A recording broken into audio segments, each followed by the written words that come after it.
സൂര്യയും ഐശ്വര്യലക്ഷ്മിയും പ്രധാന വേഷങ്ങളിലെത്തുന്ന ഏറെ പ്രതീക്ഷയോടെ കാത്തിരുന്ന കുടുംബ കോമഡി ഡ്രാമ ചിത്രം മാമൻ ഇനി OTTയിൽ.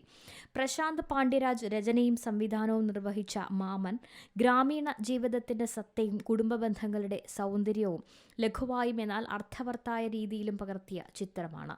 തമിഴ്, തെലുങ്ക്, മലയാളം, കന്നഡ ഭാഷകളിൽ സ്ട്രീമിംഗിനായി ചിത്രം ലഭ്യമാകും. രാജ് കിരൺ, സ്വാസിക, മാസ്റ്റർ പ്രഗീത് ശിവൻ, ബാലശരവണൻ, ജയപ്രകാശ്, വിജി ചന്ദ്രശേഖരൻ എന്നിവർ ഉൾപ്പെടെയുള്ള ഒരു മികച്ച താരനിര തന്നെ ചിത്രത്തിലുണ്ട്. ഗ്രാമീണ പശ്ചാത്തലത്തിലൊരുങ്ങുന്ന മാമൻ ദൈനംദിന ഗ്രാമീണ ജീവിതത്തിന്റെ സന്തോഷങ്ങളിലേക്കും പോരാട്ടങ്ങളിലേക്കുമാണ് പ്രേക്ഷകരെ കൊണ്ടുപോകുന്നത്. മൂല്യങ്ങൾ, ബന്ധങ്ങൾ, കുടുംബങ്ങളെ പരസ്പരം ബന്ധിപ്പിക്കുന്ന പറയാത്ത ബന്ധങ്ങൾ എന്നിവയൊക്കെയാണ് സിനിമ പ്രധാനമായും ചൂണ്ടിക്കാട്ടുന്നത്.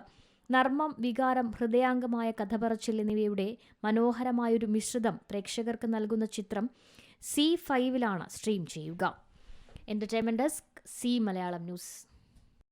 ഏറ്റവും പുതിയ വാർത്തകളും വിശേഷങ്ങളും വിരൽ തുമ്പിലറിയാൻ സി മലയാളം ന്യൂസ് എല്ലാ ഡിജിറ്റൽ പ്ലാറ്റ്ഫോമുകളിലും ലഭ്യം.